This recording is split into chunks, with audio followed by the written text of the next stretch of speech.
I'm here today to share a little bit about my story and some challenges I have faced. Also, how Langley supports have helped me through my hardships. Being a teenage girl comes with its own challenges, such as high school drama, boys, going through puberty, and trying to figure out who you are.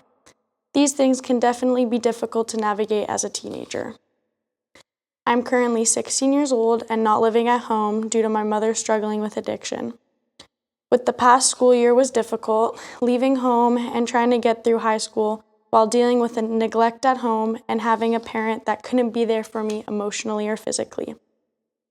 I'm going to share a little bit of my backstory leading up to where I am now.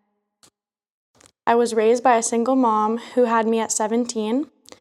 We were in poverty, my mom hopping from job to job, trying to make ends meet, and with each career change came a new school, new neighborhood, and a new home. When I was little, I saw it as an adventure. I was always an outgoing kid, so when we would move, it just meant I got to make new friends. By first grade, I had been to 3 schools, but at least I had my twin sister, so each move I always had a guaranteed friend. First grade, I lost my dad to overdose, being just 7 years old. Being so young, I couldn't even comprehend what death is, let alone trying to grieve and continue attending school without letting it affect me too much. The following years, I moved 6 times and gone to 3 more schools. In that period of time, my mom couldn't keep a job or home and always had a new boyfriend. It wasn't until middle school that I started struggling and piecing everything together. 6th grade is when I started to notice my mom's addiction. I picked up on her always locking herself in the room, random cars pulling in my driveway, and finding bags and bottles of what contained drugs inside. It was hard to admit to myself that my mom was an addict, so I denied it and kept it a secret what I knew and anything that I found. For a year, I didn't say anything to anyone, but my mom's behaviors were just getting worse. In 7th grade, my mom went to rehab, and I had to stay with family for a few months. I thought that when she would come home, everything was going to get better. She proved me wrong. From 8th grade to 10th grade, she got really bad. We moved to Surrey, so I'd have to bus an hour to school, make my little brother's lunch, make sure he was up, dressed, teeth brushed, and off to school, since my mom was always sleeping. When we would all get home from school, I would help my brother with any reading or homework he had, and then start making dinner. This was my schedule for 2 years. I had to be the parent of the house because my mom was either sleeping, locked in a room, or out somewhere. I had to bus to all my softball games and put my brother to bed. Even when me and my siblings were sick, she wouldn't spend any money on any medicine for us, and when we were really sick and begged to go to the hospital, she would refuse. I couldn't live like that anymore. I couldn't parent my siblings and my mom. I wanted to be a kid. I wanted to attend school without being emotionally and physically drained. I was an A-average student, and I didn't want my tribulations to affect my grades or love for school and learning. Being just a kid, it was tough and confusing to process. My family was broken, and I didn't know what to do or who to go to.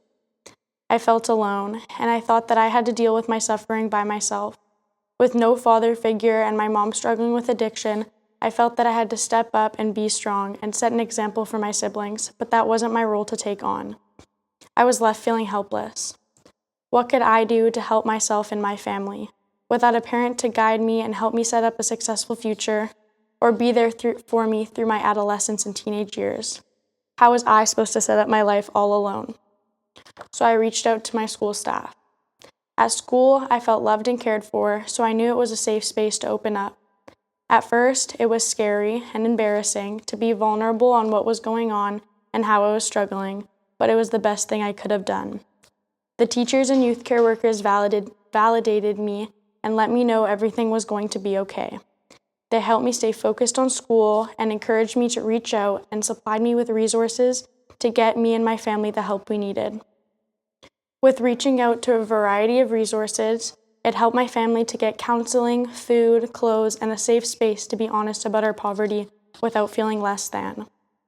I didn't have to feel like it was my responsibility to take care of my family anymore, or like I was destined for failure because of my situation or struggles. The staff at my middle and high school went above and beyond to help me succeed. They gave me one-on-one time to assure my assignments were finished and supplied me with emotional support and encouragement that I could attain success with the right efforts. I have learned that my home life or struggles I face do not define who I am, and that no matter where you start off in life, with a positive perspective and hard work and determination, you can be destined for greatness. I've taken my struggles as lessons and learned to grow from them. I'm now able to share my story to hopefully show people, no matter how young or old, rich or poor, that you have a purpose in this life and that you can succeed. I want to note that I'm beyond grateful I'm a part of a community that promotes kindness and supports youth, no matter where they come from or what struggles they're facing. There are staff and people in our community that truly want to help you succeed.